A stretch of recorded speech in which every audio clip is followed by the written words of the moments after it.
Welcome to Wholesale Hotline, where we cover everything to do with wholesale real estate. I'm Jamil Damji. I'm Brent Daniels. And I am Pace Morby. And together we cover the most important parts of wholesale real estate. Lead generation. Conversion of sellers into contracts. And dispositions. Guys, remember when you're watching this show, do us a favor and squad up in the comments. Make sure that you are liking and subscribing to the YouTube channels and in the Facebook group Wholesale Hotline. Most important, we want to know we're doing a great job for you and helping you build your business. So go give us a review on iTunes and or Spotify. So squad up and enjoy the show.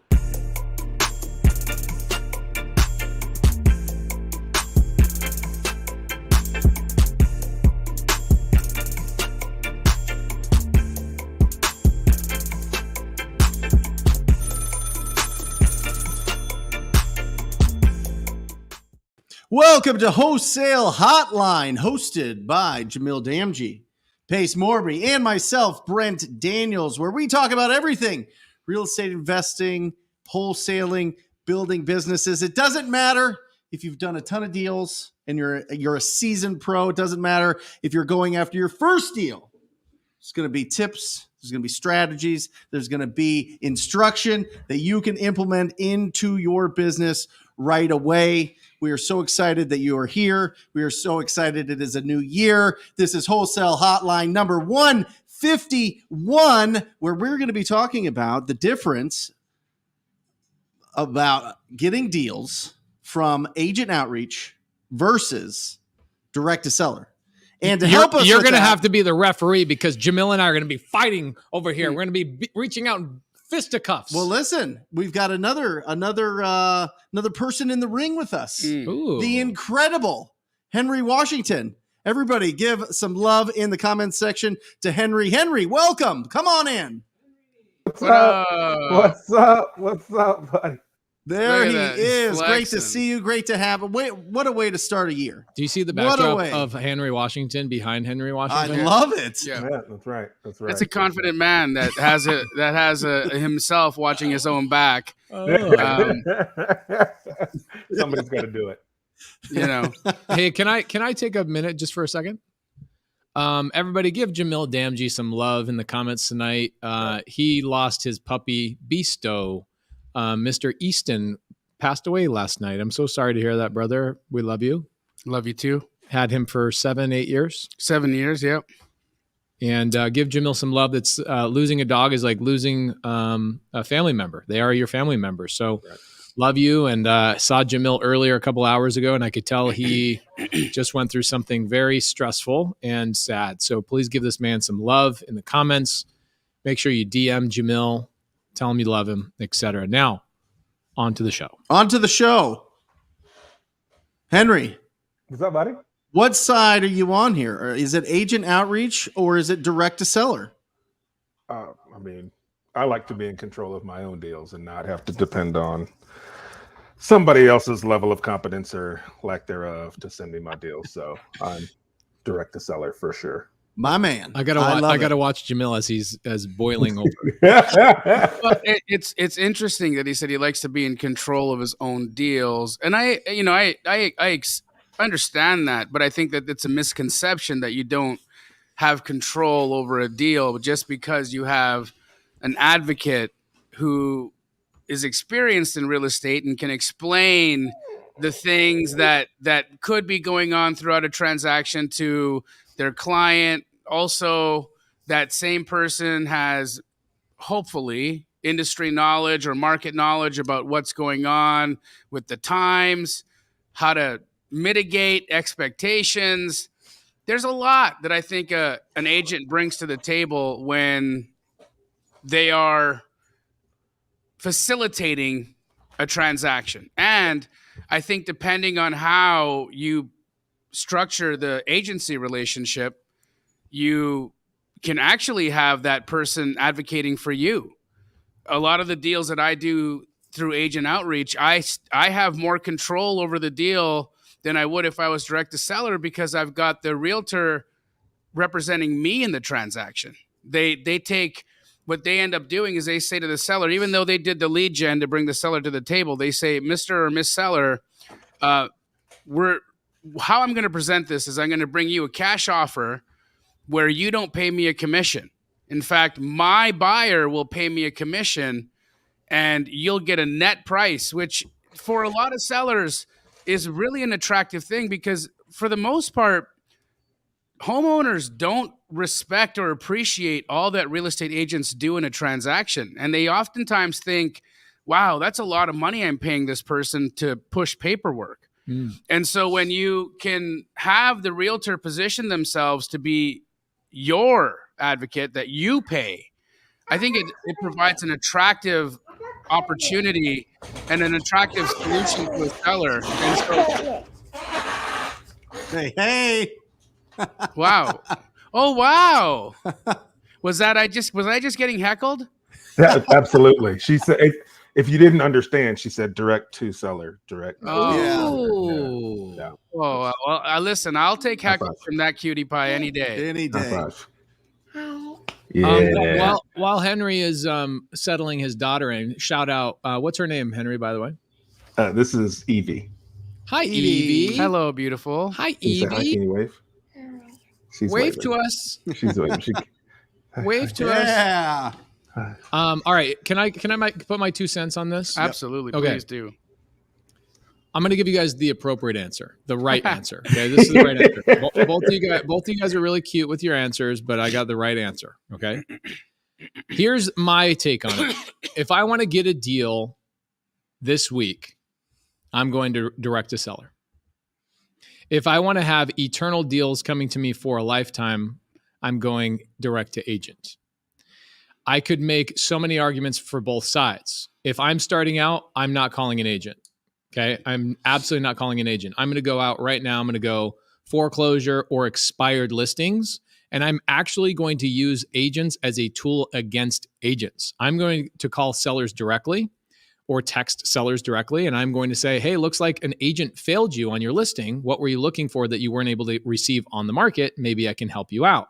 I'm getting a deal that week, especially right now, getting a deal that week. The challenge for me is I'd say 80%, maybe 85% of what I touch is creative finance. And do you guys remember, anybody here licensed? You're licensed? Yep. You remember what your score was when you passed? Was it like 1% higher than what you passed? Pass. Pass. It was pass. It's pass or fail. Okay. Real You estate. had to get 80% or higher. I think the So it's new above law 80. is 74%. Nice. Okay. 74%. Making it easier. Right. So what I learned is the 26% that real estate agents actually fail on is the 26% that matters to me, which is how to comp properties, how to Sure. value things, seller carrybacks, creative finance. They have no clue. They have absolutely zero clue. They're not educated. And so what they do is they are the anti-advocate. What agents do with me when I'm talking creative finance is because they don't understand it and they don't remember what they were taught in school and they haven't gone out to learn anything more. They actually fight against me until they get into such a horrible corner that they have to go to the seller and fight for me. So for me, what my experience is the opposite of what Jamil's experience is because I'm primarily going after creative finance. Right. But I do agree with Jamil is that when you have a motivated agent and they understand the real estate investor game, they will become an advocate for you. However, here's my final nail in the coffin. Most real estate agents don't make any money. Look it up. Look at the stats. We have 64,000 real estate agents in Maricopa County, where we currently reside, 64,000 licensed agents, and less than 7,000 of them actually make a full-time living. Just over 100,000 sales a year in Maricopa County. Just To put it into 100,000 perspective. sales. That Right. means between 64,000 agents, only 100,000 sales were done. Not many of them are actually making a full-time living. So what you have to do, in my opinion, and Jamil will educate people on this, is you have to throw out the other agents that are not doing anything. If you want to hurry and go get deals, you got to go and filter the ones that are actively doing deals, which are active listings. Is that correct? Yeah, they're. I'm So saying again, if you want deals this week. if you want deals this week, right? Mhm. There are absolutely. You're right. You got to go on market. Okay, that because we know that there's an expressed interest to sell. We know that all of these homes are listed, and it's a conversation that you're having with a real estate agent to try to get the price that you need in order to turn it into a deal. So you can get a deal this week going direct to seller. You can get a deal this week going direct to agent on market. I think nothing that you just said right now, I disagree with. I wholeheartedly agree with the sentiment. I agree that when you're talking creative finance, when you're talking non-traditional transactions, it is an uphill battle working with a real estate agent. It's an extra step. It's an extra step, and it's creates friction. It's a big step. It's a big step. Again, speaking from the position of a wholesaler who primarily deals in cash deals, right, where I'm looking for deep discounts, motivation, and opportunities to wholesale for for assignment fees. I've found personally that working with real estate agents has been my bread and butter. Here's the kicker, and I think this is where Henry will have a lot of insights to add to us, right? Because you and I, we work in a very competitive market here in Phoenix, Arizona. There's a lot of people going after cash deals, creative deals, on market, off market, pre-foreclosure, code violation, the whole gamut. Probate, door knocking. All of it. You guys call a foreclosure right now. They've already had 15 door knockers go and knock their door. Correct. Now, I want to use a little bit of your history against you, and I'm going to tell you. I love this. I'm going to tell you. This is a sign of a good friend that remembers your history. Yeah. I love you. And why I want to use it against you is because... Be gentle. 100% I will be. Because you were a part of a national franchise that used very expensive direct-to-seller marketing as their primary method to get deals under contract. Mm-hmm. And when you're working in a competitive market like Phoenix, Arizona, I've heard you say it before, but I'll let you quote it because you'll know it better than I.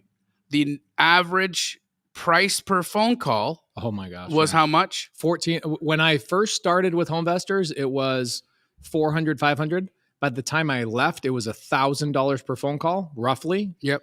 And it currently is teetering at around $1,500 per phone call, not per lead. Right, per phone call. Let's clarify that though, because those are phone calls coming inbound. All right, our job and what we do as real estate wholesalers is we find deals, we find discounted property, you find incredible opportunities. We can even wholesale creative deals. Of right, course, we can do all those things. Yep. I saw that your team was doing one right now. Yeah, that's right. Yeah, sold it this morning. Yeah, multiple offers. Great. Really popular. Anyway, there's three ways to get leads in, right? Marketing. What we're talking about right now, we're $1,000. You spend a lot of money for people to call you. Phenomenal leads.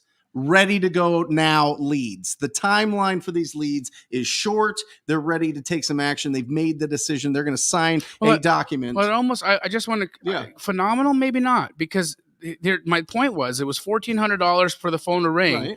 How much was it cost per contract? So when you actually convert it into a deal? Great question. So, and I love that you're using this against me because this is all appropriate information, and I love that about you. Yeah. It's good. You're a great arguer. Okay.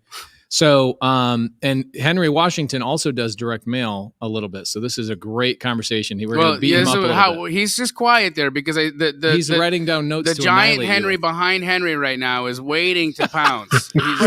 So what was the average of your deal? The average wholesale Homevestor franchisee, the average was $10,000 per contract. Right. Yeah. Okay. That's average leads. Leads is $1,000. Right. Contracts 10,000, 10 leads. So that's average. 10 I phone calls. I was king closer of the whole nation. I was top 3. Jason Ellingson was number 1, and Ryan Chenoweth was number 2. Right. Do you remember Ryan Chenoweth? Both wonderful gentlemen. Phenomenal. Yeah. Okay. Nobody was better in the country. Out of 1,400 franchisees. Yeah. Our average cost per contract was about $3,000 to $4,000. Right. Which again, when you're talking. Because you guys are at such you're almost the statistical anomaly, so you have to remove you from the. It's called $10,000. You're right. You call it 100% right? agreed. So, but what I meant by that is phenomenal leads is you have to talk to 200 if you're just picking up the phone and prospecting. That's the Yes. second way, right? Of course. You can get marketing coming in. Yes. You can prospect where you're Yes. going out and being proactive, or you can get referrals, Correct. right? Yes. Which is the most profitable. We'll get to that. Yep. But you have to talk to 200 people yourself. That means 199 people are going Said to no. absolutely like shit on you, Yeah. right? Right. Well, actually, it's about 180. 19 of those are going to be like, okay, I might want to sell my property, and one will do business with you. Or 19 as opposed out to of the- 10 conversations. Right. Out of those 19, you'll buy 5 more of those, but it won't be for 6 to 12 more months. Right. And the average when you're calling somebody is 92 days to get a deal. When somebody was calling you, do you kind of remember when they called you? Dude, if I didn't get a contract within a week of that, And closing paid how long? 30, 40 days. Right. So you can pay marketing. You can spend a lot in marketing to get people to call you. It's going to be shorter. You're going to make your money. They're going to be good deals. You can be proactive, reach out to people. It's going to take you longer, but it's way less expensive and you're more in control. Or you can get referrals and become the guy or gal in your town that everybody knows to send ugly houses. There's never been a better lead in my life, ever in my life, than a direct mail lead. Never been a better one. Well, speaking of direct mail leads, let's introduce a wonderful friend of the show, wonderful friend of the three of us, host of BiggerPockets Podcast. He is he's one of the most truly one of the most gracious, down to earth, but really successful real estate investors I think exist.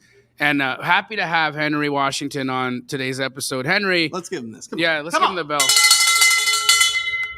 Henry, welcome. You're just a jewel of a human being, and you're long overdue to be on this show. Talk to us. Please tell me that Henry Washington is also on Henry Washington's shirt. Yeah, on his hat as well. Yeah, My man. yeah, That's right. Look. yeah. Look. Here's one thing we did not call him: humble. We did not call him humble because if you guys again didn't notice, there's a giant Henry behind Henry. There's a Henry on Henry's head. There's a Henry on Henry's face, and there's a Henry on Henry's shirt. Yep. But he is a sweet Somebody man. called it a 5-layer burrito. Oh wow. So Wow. Henry, tell us a little bit about your experience with direct to seller marketing. You're in Northwest Arkansas. Right. How is that panning out for you? What is your metrics? What does it look like for you to get a deal? What is the costs for you to get a deal? And explain to Pace exactly why I'm right. Yeah, man, you're right. Northwest Arkansas, I'm out here, right? And so I do have the benefit of not being in as competitive as a market as you guys out in Phoenix, Arizona. This is right? where I was heading, by the way, Yep. So because that is the distinct advantage that he has in that market when it comes Agreed. to direct mail. Agreed, Do you yeah. agree, Henry? 100%. Yeah, because people in absolutely. Arkansas still read mail. Yeah. I've nothing against people in Arkansas. It's just that you guys still haven't figured out what the internet is.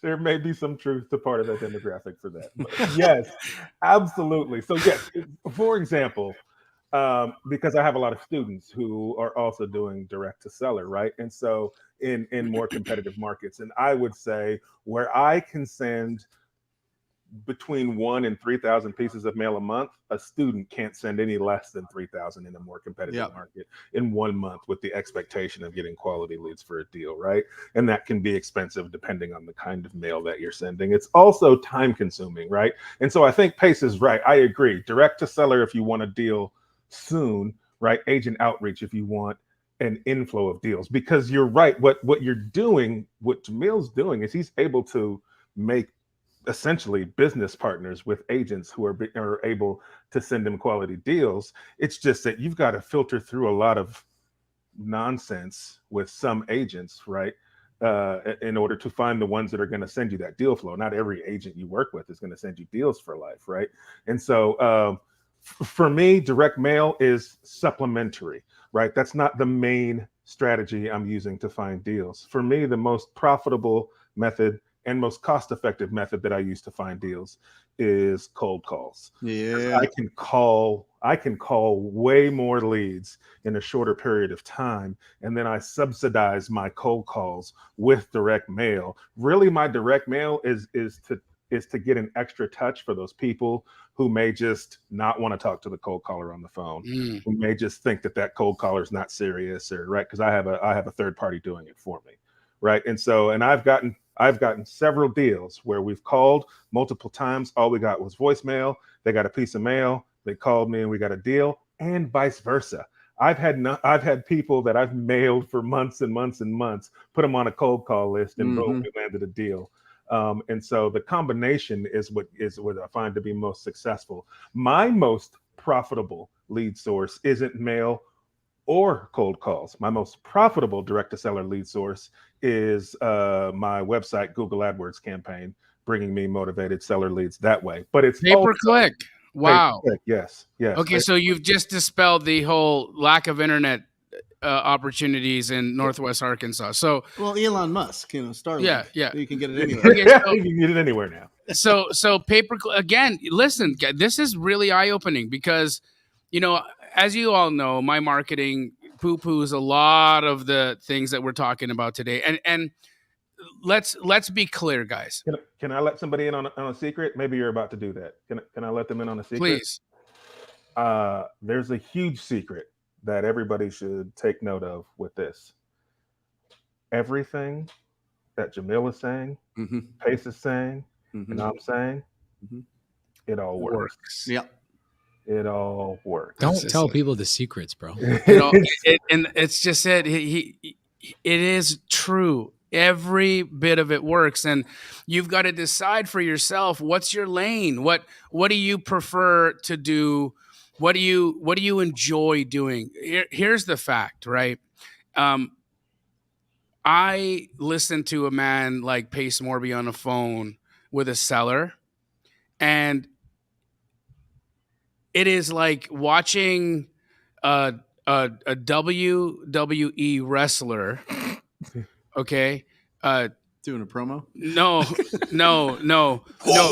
Yeah, really. It's like Joe's versus Joe's, right? Like take just candy from babies, right? It's just like it's unmatched. He knows where they're going. He knows where their objections are. He understands their hang-ups, their bunnies. The bunnies. He knows the things, and so there's a lot of emotional intelligence that goes into being able to create one of those opportunities. There is a lot of emotional intelligence and technical expertise required in being able to run a Google AdWord campaign and not go broke.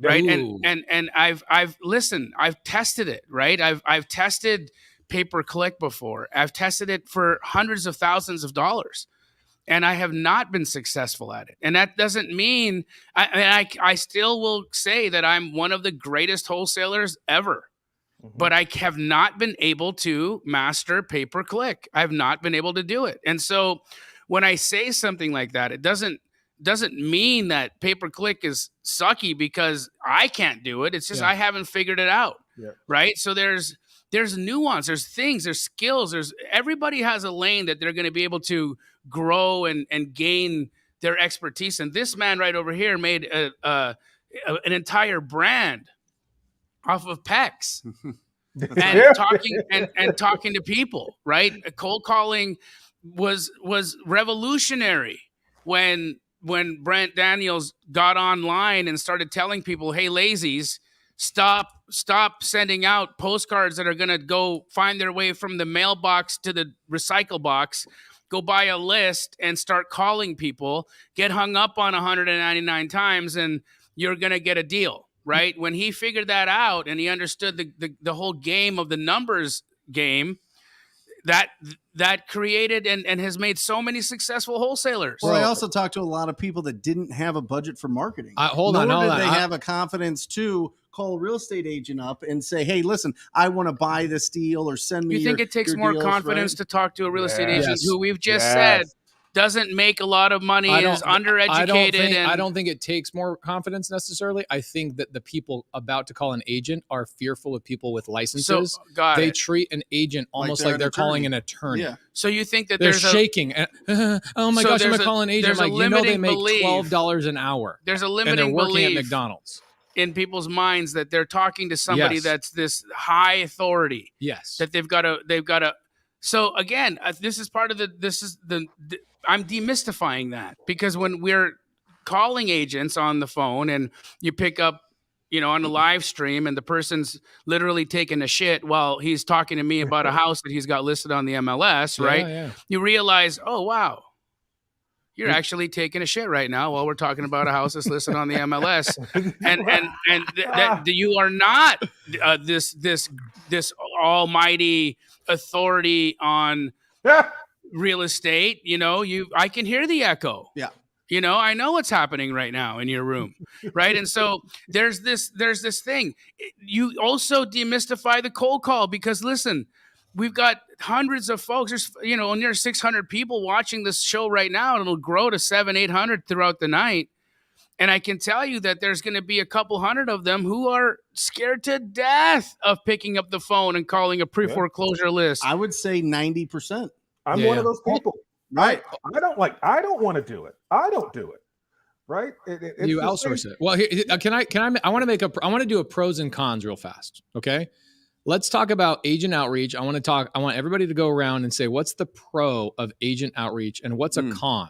Okay. Yep. Can I start? Yep. Please. Okay. My pro of doing agent outreach is that you can build lifelong relationships when you find the good real estate agents, like the Monique Walkers, like the Laura Morbys, all of those types of people. You will have business coming in for the rest of your life. That's the pro. The con for me, this has been the challenge for me, and Jamil will probably have a good answer for this. My personality razzle dazzles when I'm with a real estate agent. And when I decide it's time for me to build an automated business that doesn't require me to be there anymore, my agents feel displaced. And they go, where's Pace? I want to talk to Pace. I want to talk to Pace. No, I don't want to talk to your little minion, blah, blah, blah. So that's my big con. And I feel as if direct to seller marketing is more scalable with me gone, my absence. Like, I forget that I even have a direct to seller business.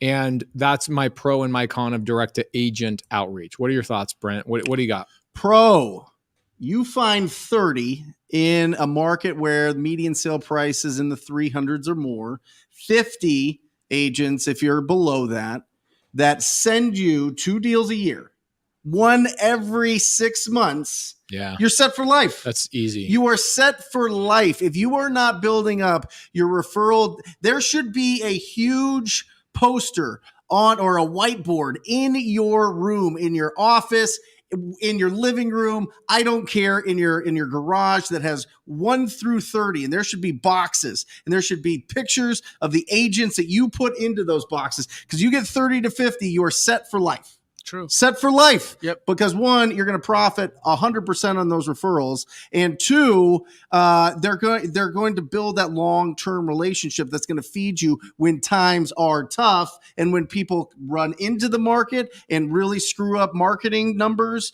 versus prospecting numbers, all these different numbers. When more people are going at it, you're still getting referrals because you got your homies. Okay. Yep. The con is it takes a while to find the 30 to 50 people. That's it. Maybe a couple years, maybe a few years. But once you have it, I mean, if you look at it from a lifetime, if you spent the next 48 months finding 1 agent a month that'll send you 2 deals a year, you're done. You're set. Well, love both of what you guys said, but it's a little bit incorrect. To start first with the scalability, you're right. When you pass on an agent relationship to somebody in your office, it is a delicate procedure, right? Because I've had, I love that. I've had to do it. Procedure. I've had to do it, right? Yeah. I scaled out of Keegley. The majority of the agent relationships in the early days were my agent relationships. Yeah. And I had to pass them on to very capable individuals that I trained and that were trained in our Keegley process. And very many of those relationships stuck with the representatives that I handed them off to. So scalability wise, it worked.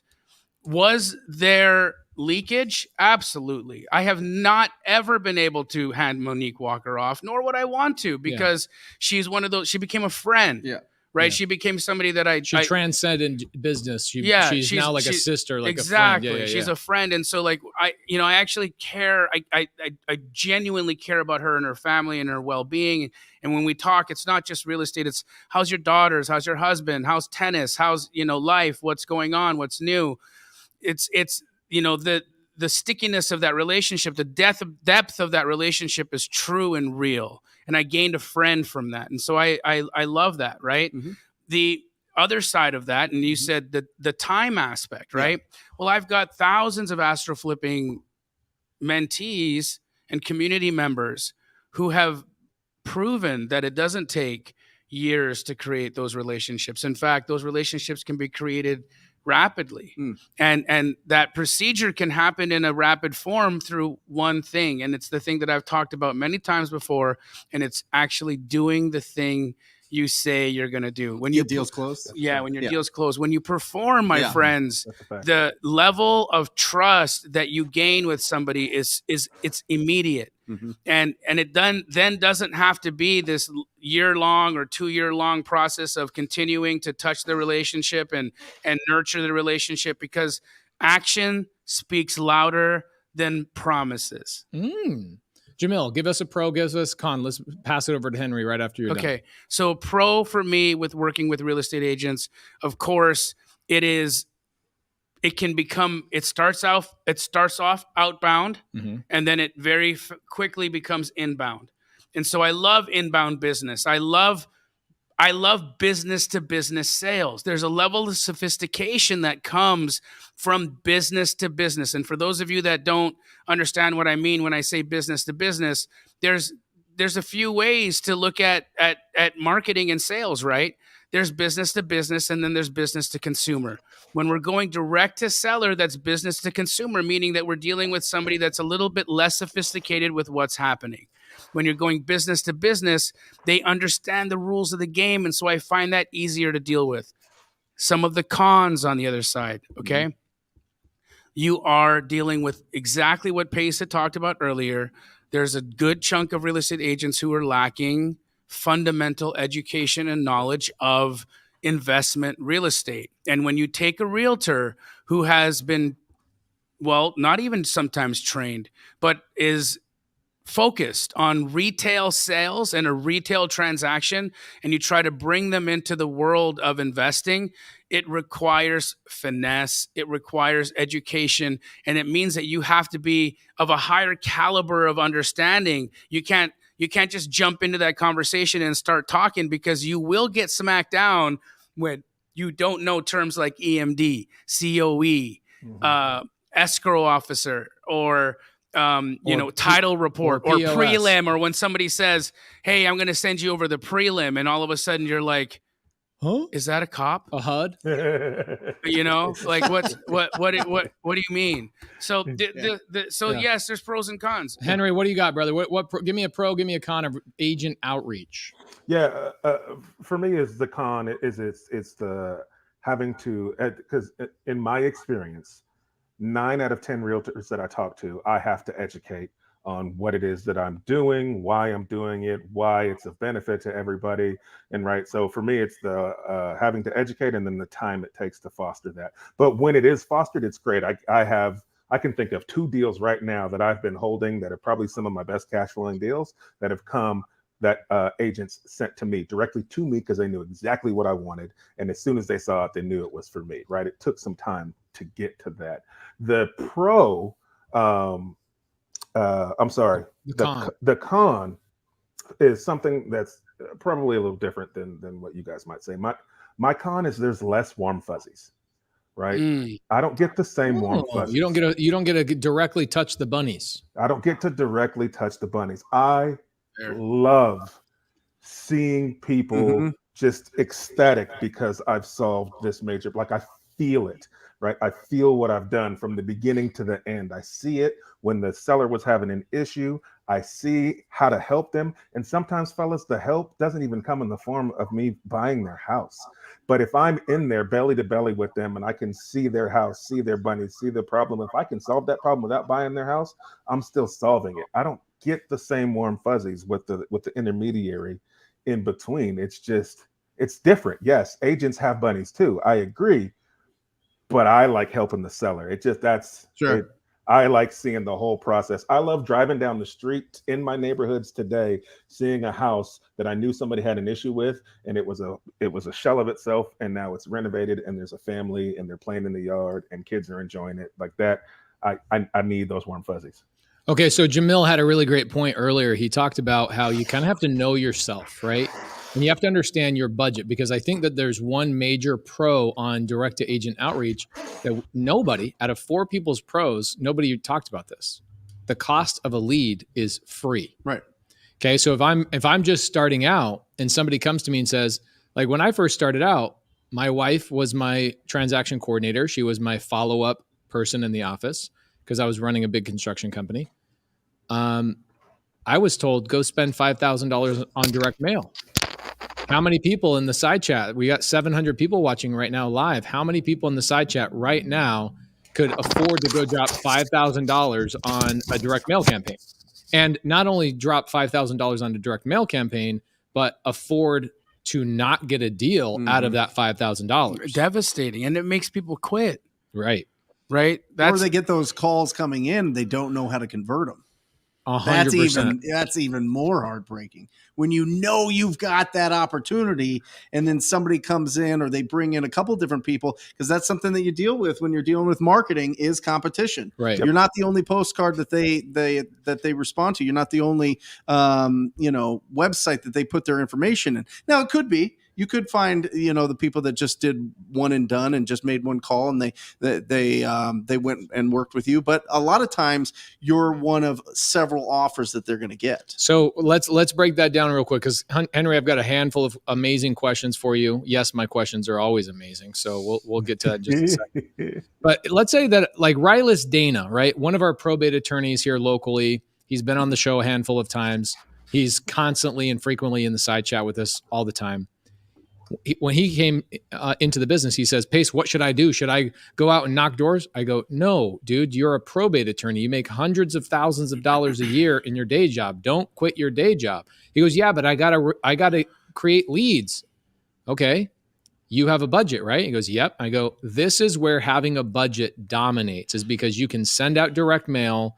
And by the time you come home at night, you've got leads, or you've got your secretary at your probate office handling these phone calls coming in from your direct mail. He's like, oh, that's easy. But I would never give that advice to somebody that's starting out that doesn't have a budget, right? What about people that don't have the time?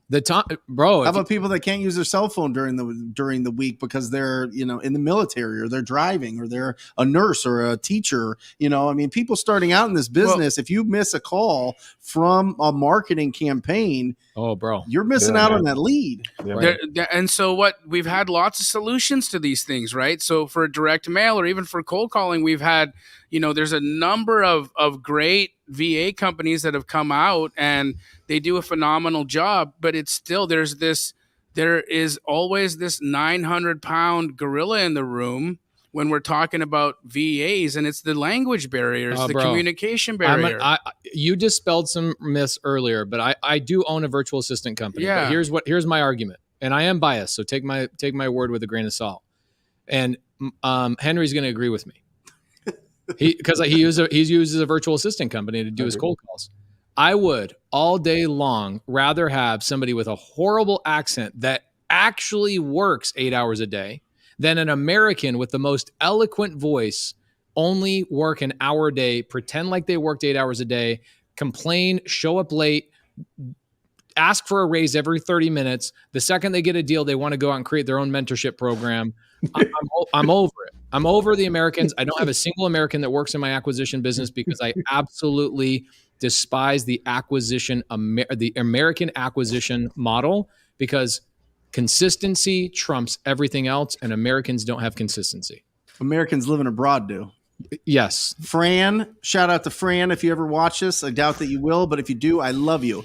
She made us almost 700,000 Fran, this year. Fran, if you're looking for a job, 685. But she made us in 2022. But I do agree with One Jamil caller. is if I'm doing agent outreach with a virtual assistant, these people are licensed individuals. And if you find a good agent and they get a Filipino on the phone, they're immediately like, nope, somebody's cold calling me, hang up, right?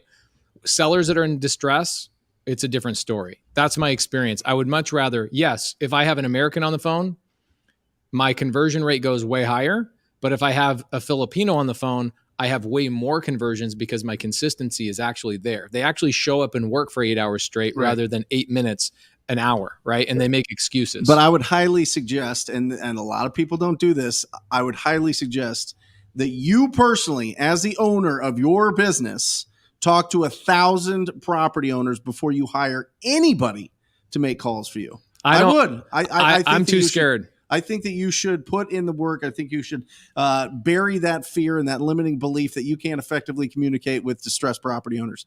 Because if you're able to go there, you're able to find really, really, really solid talent that are going to stick around. Fran's been with me for 4 years, but I also talked to tens of thousands of property owners myself. What do you pay, Fran?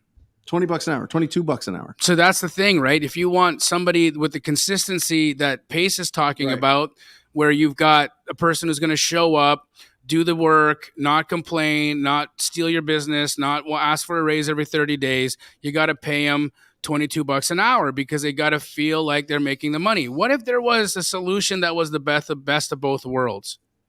There is. He just nailed it. Oh no, I mean talking about being able to pay close to what you pay, but having the Canadian thing. Well, guys, I mean, I'm putting it together right now. Well, I support it 100%. Well, don't talk about it yet. I'm not talking about it yet. You're putting it together. We'll do a future episode. Henry, Pace and I are going to do this together. Henry, here's what I want to know.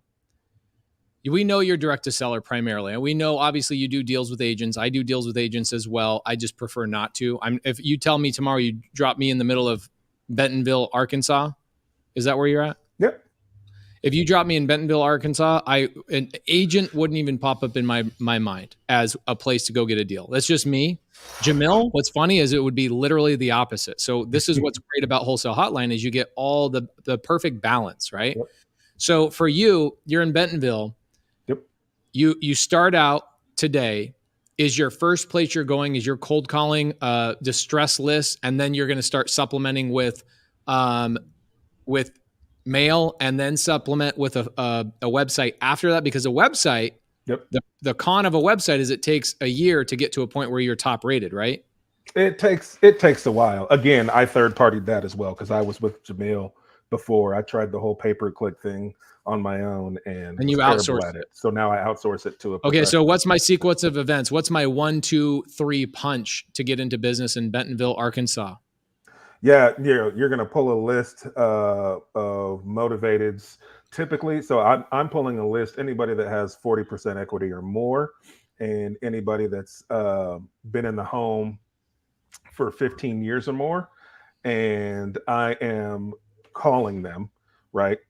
Putting them on a call list. And then I'm supplementing that call list with mail for the ones who don't answer the phone. And ooh, I like that filter. Is there any other filter for your direct to mail besides the ones that just don't answer the phone? Yeah, no. So my direct, yeah. So, and then I've got, if it was just me on my own starting out, I'm driving for dollars, and I am putting that on the call list as well. I get the quickest response when on my driving for dollars list. And then so I'm calling that one as well. Are you virtually driving for dollars, or are you physically driving for dollars? I physically drive. I pay somebody to virtually drive for me. Are you paying Evie to go do your driving for deals? Yes, exactly. I got her a little Jeep frozen car. Frozen Elsa on a Jeep, and she just takes that around the neighborhood and she's tagging houses.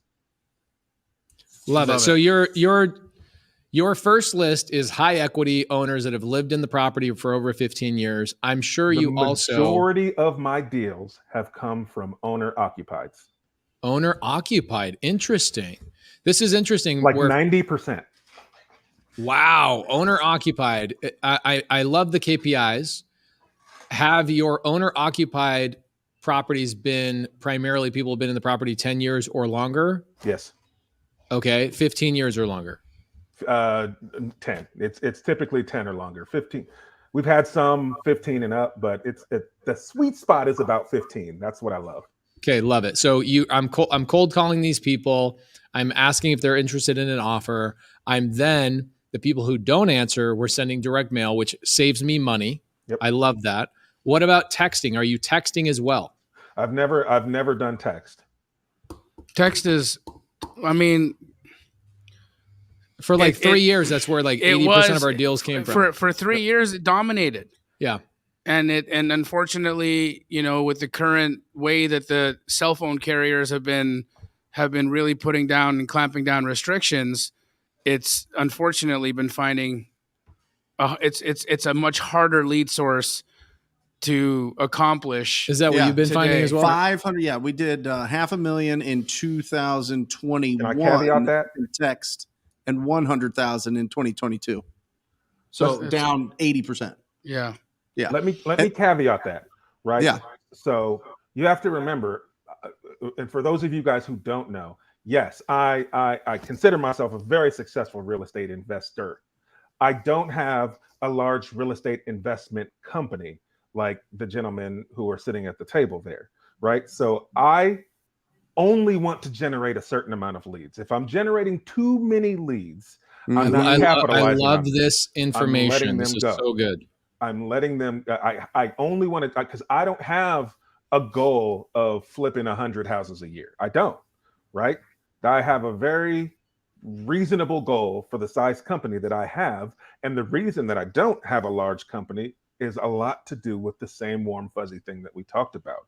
I don't have a desire to have a large house flipping company, and I don't want everybody who's listening to feel like they got to churn 100 deals a year, right? Like I have found my sweet spot. It's what I like and it's what I enjoy. And so no, I haven't done texting because my lead flow is good. And if I turn it up, yes, I'll make more money, but I'm not prepared infrastructure wise to handle those, nor do I want to be. Henry, question for you, brother. By the way, it was really great hanging out with you. My wife loves you. My daughters love you. Jamil introduced us. You guys are on the market together.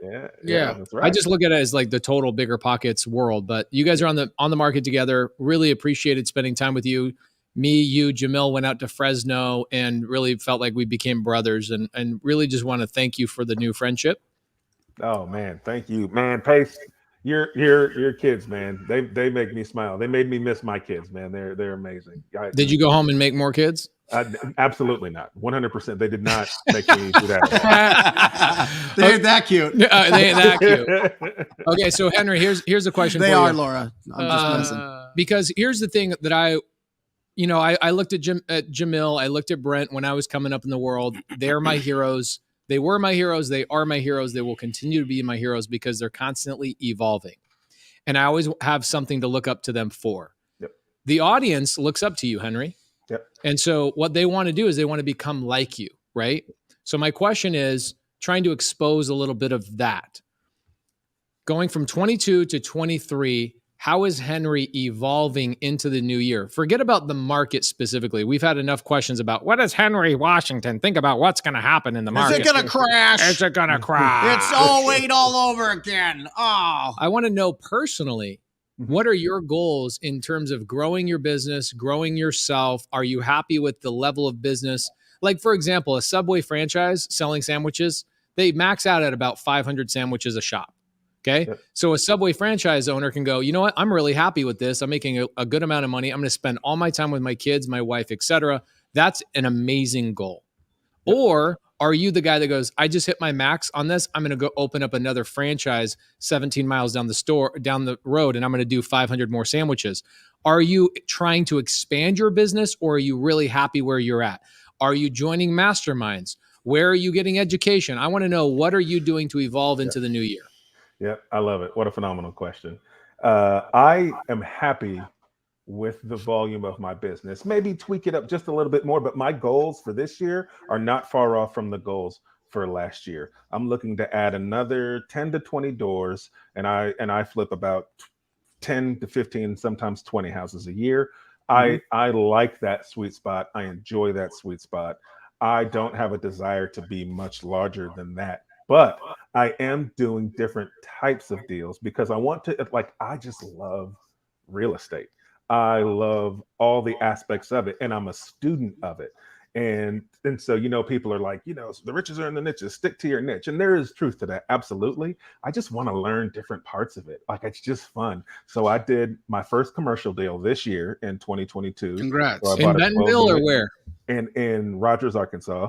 I bought a 12-unit office complex. Does anybody feel like when they named like little towns, you're like, is that even a real town, or are they these made up towns? Is this a real town, Rogers, Arkansas? I think what happens is that like the guy who founded the town, he calls it after himself. Like it's like, oh, I'm in Arkansas and my name is Roger. Yeah. Hey, where are you at? Oh, I'm down at Rogers. Rogers, Arkansas is the home of the very first Walmart store. Walmart store 1 was built in Rogers, Arkansas. Wow, that's cool. So you did you keep going. I'm sorry. You did your first commercial deal this year. Commercial office deal. So I now know, based on doing that deal, that I enjoy it and I want to do more. So I'm looking to do at least one more commercial deal this year. I also am doing my first new development project. I bought the land last year, but we're going to build this year. And so this is my first ground up development. And so far, I've enjoyed the process. So I may look to do more of that. I'm interested in your development, and actually, that's one of the very, very few that I've spoken to that are actively breaking ground in the current climate. Can you explain the thought process? Hold on. Let him keep going. I want to get into education and what's he trying to do. I want to finish this circle question. back to that. I will. Write that down. That's a good one. I like that one. I will. I'm also doing my very first trailer park. So I've got that under contract. We're set to close. Isn't every property in Arkansas a trailer park? Yeah, I knew it was coming. I saw it. I could see it cooking in your brain. You couldn't let it go. Am I the only one that laughed at that, or did I offend? No. How many people live in Arkansas? A lot. I just went to Little Rock and hung out there for like 4 days for Thanksgiving. It's freaking adorable. It's amazing. How many people live in your town, Henry? So we've got like a smattering of towns right on top of each other. So sure. Bentonville, Springdale, Rogers, Fayetteville, University of Arkansas there. So it's a pretty big metropolitan area. They call it Northwest Arkansas, or the Beverly Hills of Arkansas, right? Because you've got Walmart headquartered here, Tyson Foods headquartered here. Did you know, just as an interesting fact, did you know that if you're going to do business with Walmart, put your product on their shelf, they require you to have a headquarters in Bentonville, Arkansas? I did not. Therefore, they have like high-level CEOs from all these big companies, CFOs, big companies come in. The average salaries in Bentonville, Arkansas is probably higher than Scottsdale, Arizona. Wow. Yeah. Did you also know that everybody in Little Rock, Arkansas is required to take a blood test because 1 in 12 of them could be related to Bill Clinton? All right. That was good. Should we pull that out? So keep going, Henry. So you've got a ground up development. You did a commercial deal last year. You want to do more this coming year. Yep. What about things that you're trying out? Like, are you still trying to get educated? Like Jamil and I are probably going to spend, I don't know, a good $100,000 traveling around the country, going to masterminds and learning new things and opening up new doors. Are you doing those types of things as well? Absolutely. I'm traveling all over the place, even more travel this year, going to masterminds, joining new masterminds. I was a part of a couple this past year, and now we're going to do a couple of more this year, and as well as expanding my education business because just like I get the warm fuzzies from being belly to belly with sellers, I get even more warm fuzzies when my students do deals. I get more excited when they do a deal. That's what's up. That's why Henry's on this show, is because he's one of us. Mm-hmm. He's the kind of man who his purpose is to see other people's lives evolve and change by gaining financial freedom. And I see that in you, brother. That's why you are one of the best. I've known since my very first deal that God sent me to real estate, not so that I could solve my problems, so that I could help other people solve theirs. It's not for me. Okay, so you've got a desire to go out and join masterminds. Anything that's you're excited about? Anything you're joining this year that you might want to tip people off on? No, nothing I want to share details on just yet. But I've got two that I'm absolutely looking at joining. Haven't joined yet. Love it. Okay, cool. So, babe, you're done with babies. Absolutely. You're looking to join more education. You're looking to acquire 10 to 20 doors this year. Is that primarily in Bentonville, or is that Arkansas, or are there other areas you're looking to buy in? Yeah, so I mainly invest here in Bentonville and then Southwest Missouri, so about an hour drive from here. My trailer park is in Mississippi, so that is my first true like out of state deal. But I like investing at home. I live in such a unique market that it's what I like to do. You would never guess that Bentonville is the way it is. It's the weirdest thing. It's like the North Pole. It's the weirdest little thing. People land and they go, "This is here." What are your guys' thoughts on this? Is there a point, Jamil and Brent, in your guys' businesses that you know, like what Henry is doing, right? Everybody is asking the same question, like, when are you done working? When are you done evolving or growing your business? Have you guys hit points in your businesses, your wholesale business, that you're like, I'm good. I want to automate, make it efficient, and then go create new businesses, new opportunities for myself? What does that look like for both of you guys? I'll start. I mean, I had that vision and goal for Keeglee when it started, right? And so successfully, I've been able to scale that company to hundreds of franchises. We are doing phenomenal across the nation. I'm not involved in the day-to-day there any longer. I spend the majority of my time working with my astro flipping community, helping them, working with folks out of the sub 2 community, collaborating with you, traveling the country, being your best friend, keeping up with you, keeping up with Mr. Daniels here. And I'm massively enjoying it. I'm enjoying our time with A&E, creating one of the most incredible television shows I think exist in the space, and that's been phenomenal. And I hope to continue doing that in the future as well. Right now, for me, the evolution in what, and I wrote something. I felt maybe it came off a little aggressive on my post yesterday, but I mean it. And I think the IRS? No, not that. Not that. That was a good post, though. It was. My wife made me take it down. The real thing is that I'm really looking at 2023, the evolution of 2023, as if what comes my way or our way does not offer a significant amount of value for the Astro, TTP, Sub 2, Wholesale Hotline, BiggerPockets community, if it is not community based, if this is not about connecting people and loving on people and helping people, and it's not about some cash grab, it's not about, hey, Pace, Jamil, use your influence to fill our seats so that we can do this and do that. I am over it. Yeah, I am over because guys, there are levels to this game, and when you get to a spot that the three of us or the four of us are in, there's this place where you get exploited, and you know it. Yeah, 2022 is a big year for us getting exploited for sure. We got exploited. Yeah, and so these are stories we haven't talked about. We don't talk about it, but we know it's happened, and I'm done with the exploitation. I feel that I'm at a spot now where I can say no. And I'm going to say no and I'm going to learn no in like 30 different languages. It's always no, just so you know. Is it? No, in Korean it's annyeong. Annyeong. Annyeong. Annyeong. Yeah. Great. Annyeong. If you guys have something that you want me to do that doesn't affect the community, help people and connect more people, annyeong. Yeah, that's exactly how you say it. Or ande. I'm just saying, it has to be this. This is what I'm looking for now. I'm looking for people to come to the community with actual value, with their hearts in their hands, wanting to help. Otherwise, please don't bring it. Yeah. Mr. Brent Daniels, what about you, brother? Beautiful. You're the best. I love you. In 2000, I wrote an email. I was a freshman year. It was my first year in college at NAU. And I wrote an email to my favorite teacher, Mr. Hall. This is NAU, And, like Northern Arkansas University? Northern Arizona. Close. Oh, I don't got know if there is a Northern Arkansas. That'd Got be it. cool. I was going to say, is your dorm room a bunch of mobile home parks or what's up? That'd be cool to then go back and buy them.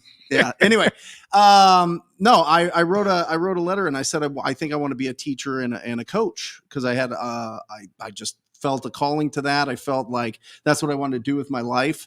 And so I started taking education courses at NAU. And then I realized that the economics of being a public school or a private school teacher were not there.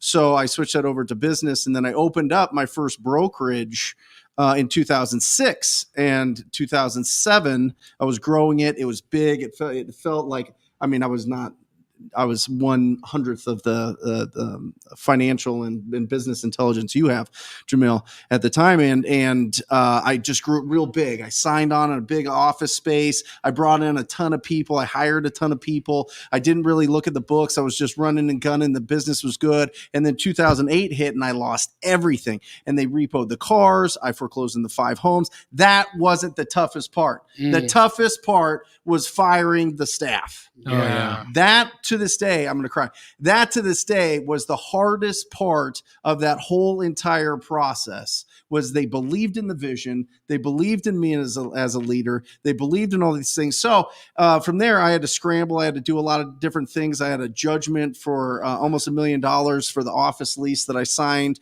and couldn't pay for. And so just scrambled and made a bunch of phone calls. And here we are. And I knew that I wanted a lean company. I wanted something that was 3 or 4 or 5 or less than 10 people. A lean company, meaning a small, efficient company. Small, efficient company that does $1.5 million to $2 million a year, and I keep 50% of that.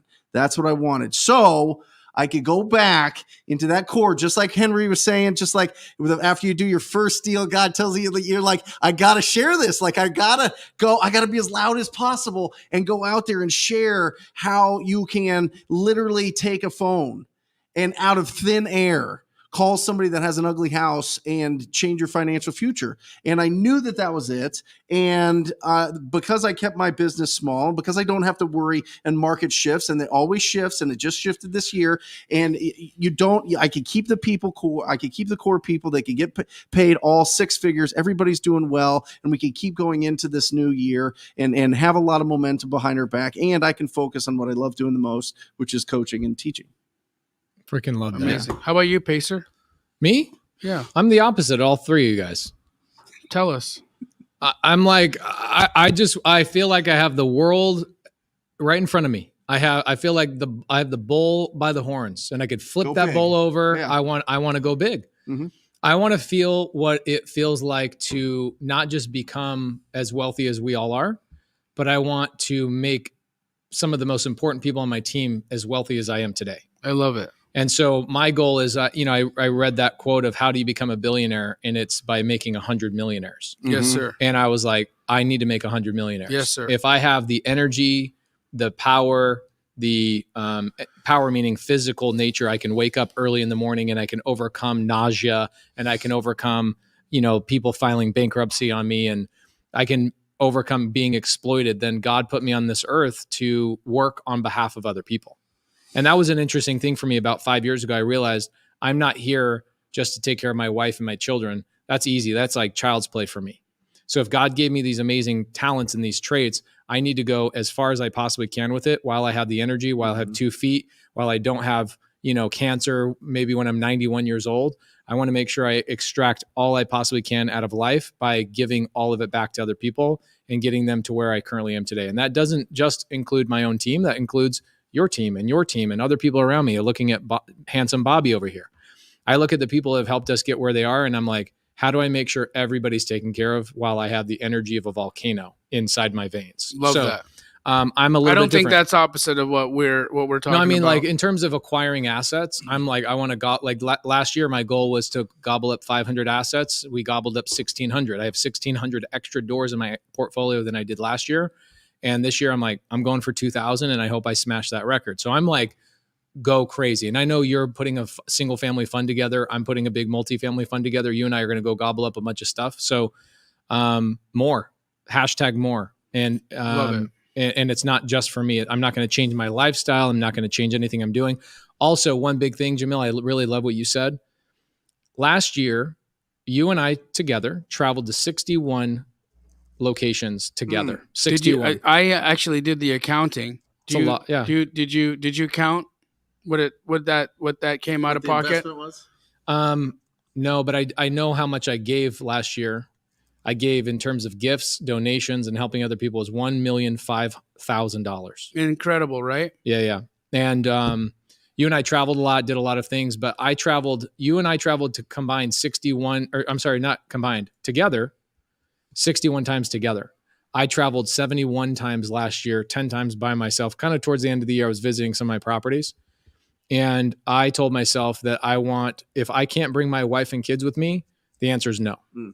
And I just got asked to go to a big mastermind. I said, can I bring my wife and kids? I was like, it's not really that vibe. Cool. Then it's not for me. Mm-hmm. So I want to take my wife and my kids with me.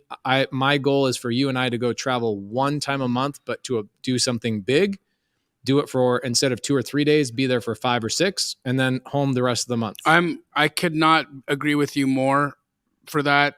Looking at 2022, on average, I spent between 10 to 13 nights in my bed a month.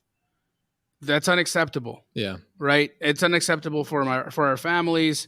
We got to do, look, we're here for the community and we're here for everything. But I'd say that the reason that there were so few nights in our own beds is the exploitation factor. Yeah. Right. It's not happening anymore, guys. Look, it ain't happening. Henry. Look, I want to make sure that people kind of take away from that roundabout that we just did, that Pace set us up for, because everybody does have different goals, but there was a common denominator amongst everybody's goals, and that was a focus on other people, right? And so as you guys, as new investors, are starting to build your business, make sure you don't forget that this is about other people. It's about how we can help other people. It's about how you can build other people up. It's about how you can be of service to the person across from you, no matter what that relationship is. Every single one of these people, we're all successful investors, and we all said we want to do something because we need to do it for other people. Don't ever forget that. The other thing that I'm personally not going to forget is, because you said you guys went to 61 locations last year. None of those were Northwest Arkansas. And so this year, you're only going to travel if you can bring your wife and kids, and you want to do one a month. I haven't received a request to come to Northwest Arkansas this year. You can bring your wife and kids. When's the time to do that? I'm just saying. Hey, Henry, when does Walmart have its job fair? Its annual job fair, so that Pace and I can crush it, can come over there and just hang out in Benton, Arkansas. Are you gonna do an event, Henry? I would throw a huge event for these guys. You do that, I'll come too. Oh, hell yeah! Sure. Let's go. That'd be great. Henry, what's the month? Let's put it in. Let's do it. Let's say it right now. I say when the leaves are starting to turn, it's romantic up there in Bentonville. I say you go September or October. Done. Let's do it. Okay. What's Halloween like in Benton, Arkansas? Bentonville. Well, I mean, depending on where you are on the outskirts of town, it could be scary on any given night. So it just depends. It's Halloween a lot. Oh, it's Halloween every night. I get it. Yeah, absolutely. We've got tons of old buildings that they turn into spirit Halloweens or Halloween escape rooms, and tons of haunted hay rides or just regular hay rides. Awesome. We did go to a lot of the same places last year. That was another goal of ours. Was we went to Miami 6 times. Yes. We went to Dallas a whole bunch. Yes, sir. We went to I went to Boise twice last year, out of all places. Mm-hmm. You and I went once together. I went by myself. I wish I had come the second time, because those chicken wings in that restaurant were to come back. Oh my goodness. I know exactly what you're talking about. Yes. Here's where we're going, though. In Boise? Yeah. We're doing Boise. I had investor girl Britt and AJ Osborne had me speak there last year. They asked me if I'd speak again. I said, I'm not speaking anywhere unless Jamil is speaking by my side. So that's the other thing I'm adding as a layer. I'm not going anywhere without my brother. So I do Boise with you. come to I bro. do Boise. If you want to do Boise, Yep. I think it's April or May of this year. It would be my one travel thing for that month. Love it. Okay. And then Let's what we go. do is so I want to do areas that we've never been before. I want to go to Detroit. Mm. I want to go to Ooh. Tennessee. I want to go to, we went to Birmingham actually last year too. That's fun. I like Birmingham. It's so cute. Birmingham is so much cuter than people can even imagine. It's like, and we haven't seen Flipman in a minute. Yeah, you I'd know? love to go there. We got to go hang out. So with I think Flipman. I think we go off the beaten path this year in 2023. I think we go to some smaller areas that are not the DFWs. DFW I went to way more times than I care to admit. I Mhm. love DFW. I own real estate there. But I think we go to some of these smaller towns, the Boise's, Is there a Bentonville, town Arkansas. called Girlsy? I don't know. I just because we got a Boise. Is there a Girlsy or is Gotta that even it out? yeah? Yeah. That's probably an establishment in Atlanta, Georgia that you could probably go to. Oh, Girl C. Got it. Yeah. Ah. So we'll go to Bentonville in fall dance of this there? year. We'll do a killer meetup, bro. I'm in. Are Done. you running a meetup out there in Bentonville? Yeah, we run a small meetup, but we'll blow this thing up. Awesome. Does the CEO of Walmart make it out to that meetup? Oh, Doug McMillan? Yeah, absolutely not. No. Okay, so as we've got about 18, 19 minutes of the show, let's focus our time and energy on Mr. Henry Washington. You and Jamil are both on the market. How often does that show come out?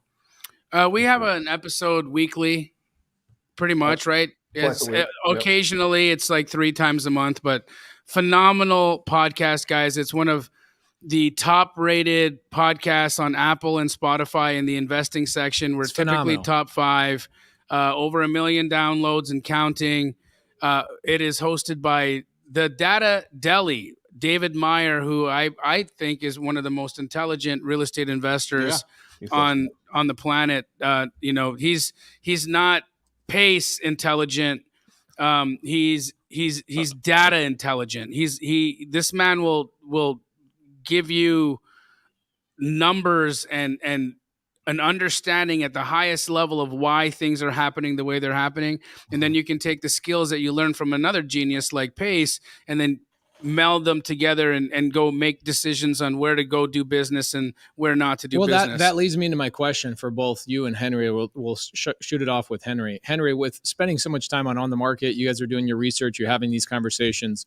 What do you guys see in quarter 1 and quarter 2 of this year? Should I be afraid of buying a deal to fix and flip? Should I be afraid of getting into wholesaling? Should I be afraid of acquiring a piece of real estate because maybe the market's going to drop this year 20%? So if I buy, what's your guys' average purchase price in Bentonville? Like $112,000 per house. So our average house was at one point 450. I think our average house right now is hovering around 400. So we've lost around 12% in the last 12 months. So if I'm buying a buy and hold, or I'm doing a fix and flip, or I'm doing wholesale, should I be fearful of what's coming up in the next 6 months? Should I just hang on the sidelines? This is Henry first, Jamil second, since you guys are on the market and you guys know all your shiz knit. Yeah, man. No, never fearful. Never fearful, but use as much current data as you can to educate yourself, right? And so I just did a video on this the other day. You know, people are saying you can't flip, flips are dead, interest rates are killing it, and they are affecting the market. Absolutely, they're affecting it. It's taking longer to sell, but I also understand the numbers in my market. I know that houses are still selling at above. So we're selling list price to sale price ratio. We're still at 90%, right? And so things are still selling somewhere between 90% or more of what they're actually listed for.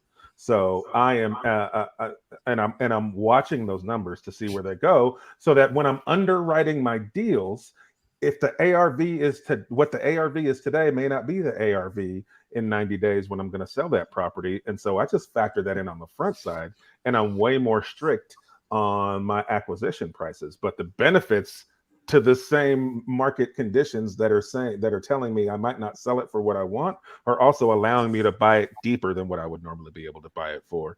And so the profits aren't much different, to be honest with you, because I can buy them deeper, even though I can't sell them as high. So no, I am not fearful. Real estate is market specific though. And that's why I'm saying, understand those metrics in your market. understand what's the list price to sale price ratio, understand what's the days on market, and then look at days on market a year ago, and then look at days on market pre-pandemic, right? If you can measure those three metrics, days on markets 2019, days on market a year ago, days on market right now, it'll give you a sense for what's really happening. Because yes, things have drastically changed over the last 6 months. But if you look back an entire year, or if you look back to pre-pandemic, it hasn't really changed a whole lot. Henry, is there a resource that you like for people to be able to find that information? Yeah. Complete total honesty, this is where agent outreach is awesome. I have a phenomenal relationship with an agent who's also a phenomenal investor. And so I can literally ask him once a month to send me all of the metrics that I want. And so I can take a look at those on a consistent basis to be able to measure. And so an agent who can get access to the MLS, unless you have a tool that can get access to MLS, you're able to look at those days on markets. You're able to look at those days on markets and the list price to sale price ratio. Those are things an agent can pull very easily. Love it. In Phoenix, Arizona, we have something called the Cromford Report. Mm-hmm. Okay. It is put together by Tina Tambor. And if you're an agent, I think you can subscribe to that for a couple $100s a year. It is so phenomenal. So if you guys are in Arizona, reach out to your local agent and say, hey, can I get access to your Cromford Report every single month? It is insane, the level of detail. Here's what's cool. There's a Tina Tambor in every single state. There's somebody aggregating this data. Mm-hmm. They're giving it to agents. Reach out to agents, just like Henry said, and ask them, hey, can I get analytics for the market? What's going on in the market so that you and I can work together more? Jamil, fearful or faithful? Title companies, just to add to your thing you just said right now, title companies will also give you a very similar market analysis anytime. So if you are connected to like a national title company like Fidelity National Title, who we work with at a high level, Pace and I are opening our own title company, Complete Title. Is it going to be called Complete Title? Yep, Complete Title and Escrow. Complete Title and Escrow. It's going to be coming really soon. We'll be providing the same type of market data and research. So guys, I didn't even think about how cool that'll be to be able to give that to wholesalers and agents. It'll be phenomenal. Yeah, that's amazing. So the question was fearful or faithful? Can you pull up a Zillow for me right now? Zillow, if you don't mind. I can. It gets a little challenging from where I am. No, I can't. Matt, you'll have to do it. Matt, would you mind pulling up Zillow for me? I can actually share this now because I've closed on it. Ooh, give him the address. Yeah. Type in your neighbor? The one in your neighborhood? Yes. Awesome. Matt, you have to remember to share the Zillow on the screen, just FYI. I know, Matt. I know you're on it. I just want to say it out loud because somebody in the side chat's like, we can't see it. Here, pull up. You know you don't know it. 4451. You know the rest. I don't. Earl. You will. Yep. There.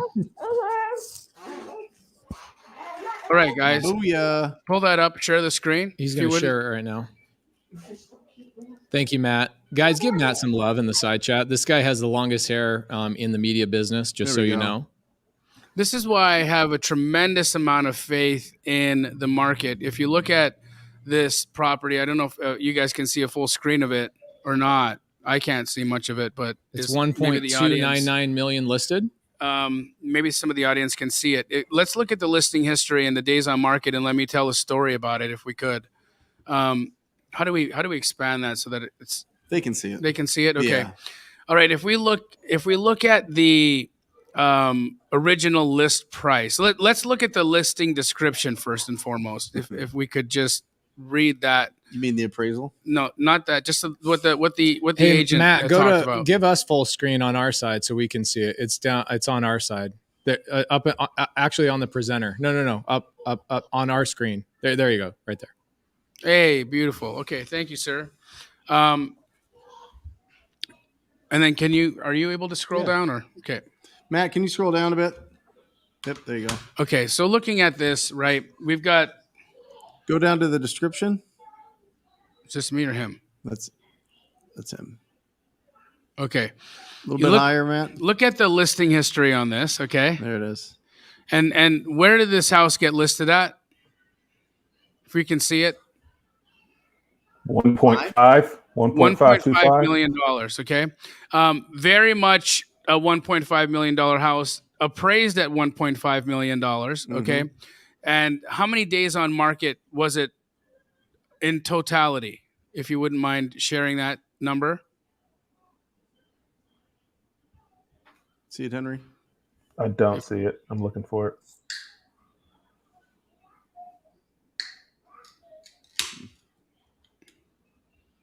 What was it? Yeah, just around 120 days. So not super long. Okay. This is why I love the direct to agent on market opportunity in this current market right now, because this is actually showing us true motivated sellers. If you're listing in a market like we're in right now, where interest rates are high and buyers are on the sidelines, but you have to sell, you will get beaten up.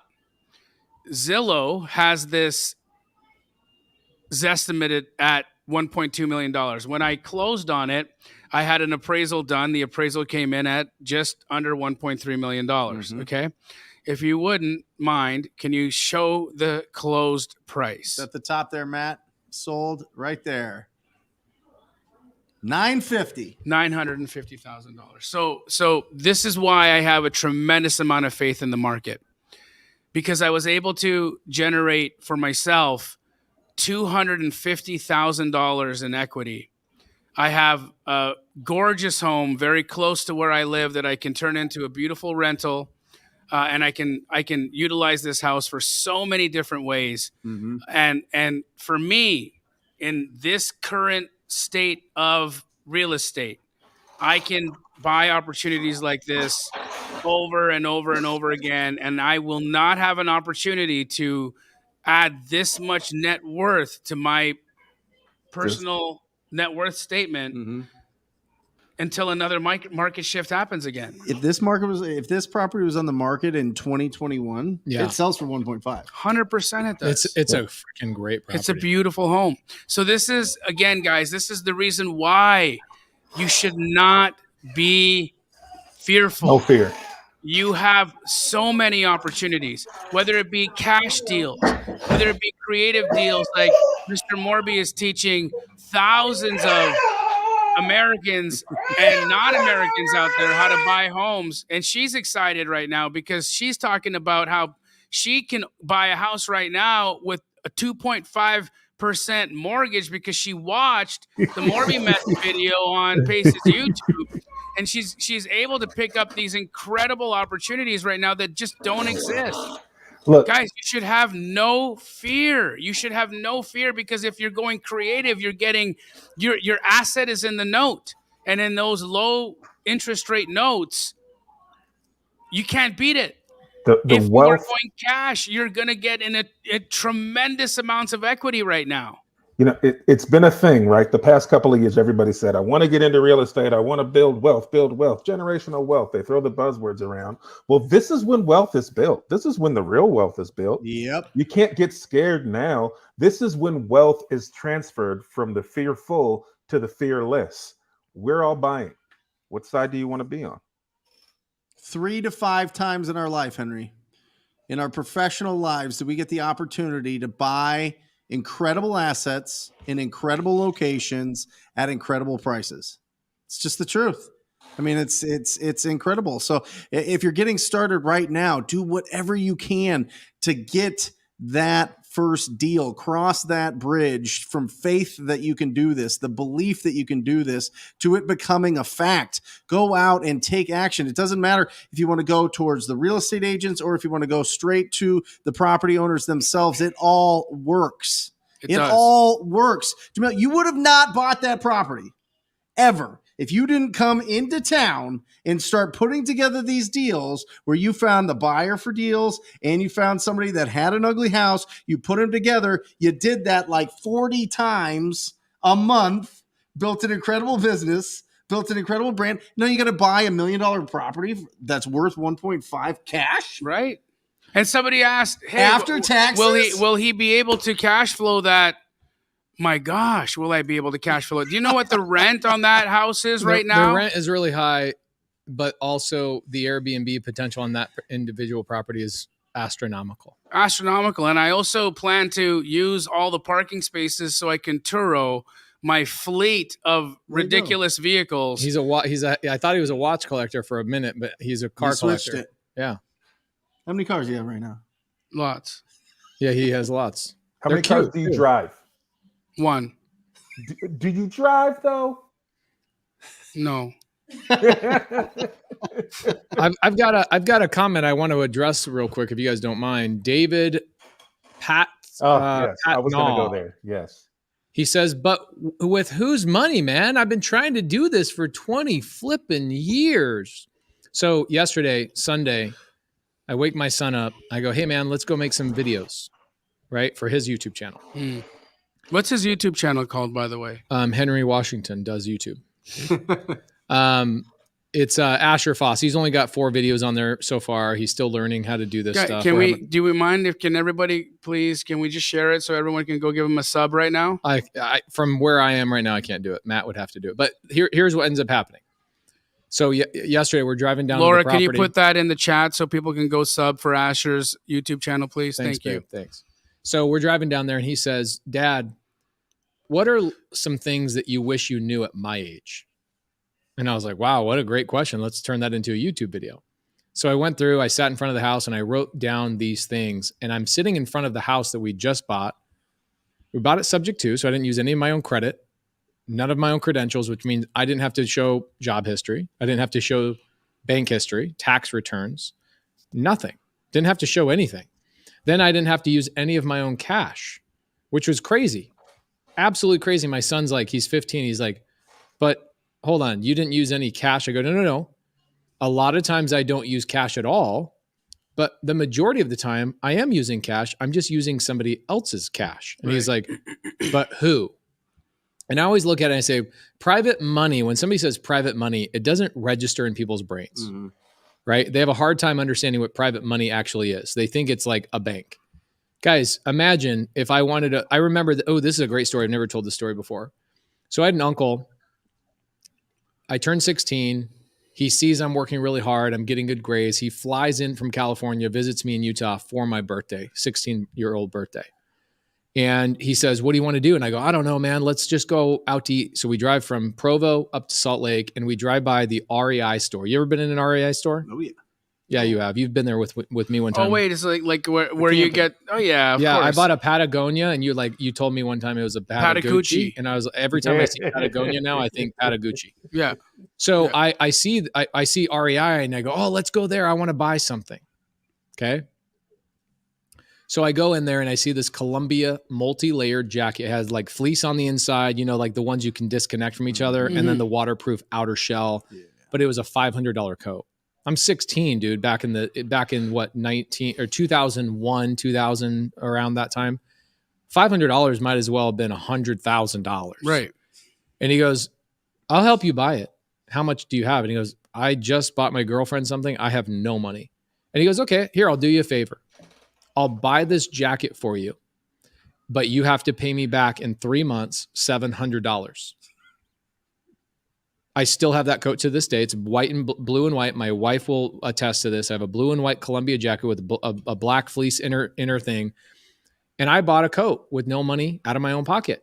And what I did is I went out and I paid monthly payments on that, right? Still to this day, that jacket still provides value to me. It's the same thing with real estate. You can go buy real estate with other people's money. Here's the difference. And this is what Henry was talking about. I can now take that real estate, Jamil's house that he just bought for $950, turn it into an asset that's producing cash and pay down my lender. And so people go, well, what's a private money lender? Your uncle. Literally, your uncle could be a private money lender. Your sister, your cousin, somebody down the street. That's a private money lender. The person who bought my first Columbia jacket for me was a private money lender. It was literally my uncle. Okay. So nobody successful in real estate is using anybody's money other than other people's money. When you fix and flip, 100% of everything, the purchase price, the closing costs, the real estate fees, the wholesale fee that we might have paid, the construction, Every little thing is paid for by somebody else's money. And the majority of the time, you're not using credit. When you're buying with Creative Finance, you're using zero credit. Guys, it's not 10% of the time that we do it this way. It is 100% of the time. It is not the exception. It is the absolute standard in which we operate. Now, when people go, well, what do you mean you're not using your own money? Jamil just bought a big fancy vehicle. How does he not have money?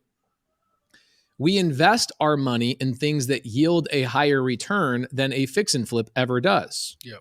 So we'll go buy title companies. We'll go buy other things. We'll put money in other investments, and we let the real estate get purchased by somebody else's credit, somebody else's down payment, somebody else's everything, and we're owning and building assets with everything other than our own cash. Pace and I are in an investment right now that we won't talk about what the investment is, but what did we make this month in it? Did you I don't know what I I made. I just know that we've been in it for 4 months, and I've doubled. Basically, it's 25% a month, roughly. Do you guys even realize that is possible? 25% a month, which means month. 300% a year. So open your minds. And that's a great segue. I do have a hard stop. I got to jump off here. But what I do want to say about this comment is the key word here is trying. I've been trying for 20 years. Well, stop trying and just do it. When we all talked about our goals, did one of us say the word try? Did one of us say, we're going to try to do this for our goals? We're going to try to. Great Not question. one of us said the word try. We said what we're going to do because we truly believe it in our minds. And that's the step. If you've been trying for 20 years, stop trying. Instead, wake up every morning and write down, I will flip my first house in 2023. Write that down 3 times every morning. You'll be surprised how fast you find the deal, you find the money, and you get it done. Stop trying. That's a good point. If you write that down 3 times every single morning, you'll be blown away by all the magnetism 100%. that comes towards you. You see Candyman 3 times in the mirror and you're covered in bees. That's it. We love you guys. Thank you for joining us, Henry. You are absolutely incredible. Where can people find him? Yes, please. please. Where can people find you, Henry? Best place is Instagram. I'm at the Henry Washington on Instagram, or check my website, henrywashington.com. Awesome. Love you guys. Love you, Henry Washington. Love you guys, man. Thank you See so you much. next week. Or just say squat up. So squat up and enjoy the show. Yeah. Yeah. Okay. 1, 2, 3. So squat up and enjoy the show. What are you doing? I didn't say nothing. Why? I don't know. Okay. So squat up and enjoy the show. Cool. I think we should use the one where Jamil doesn't say anything.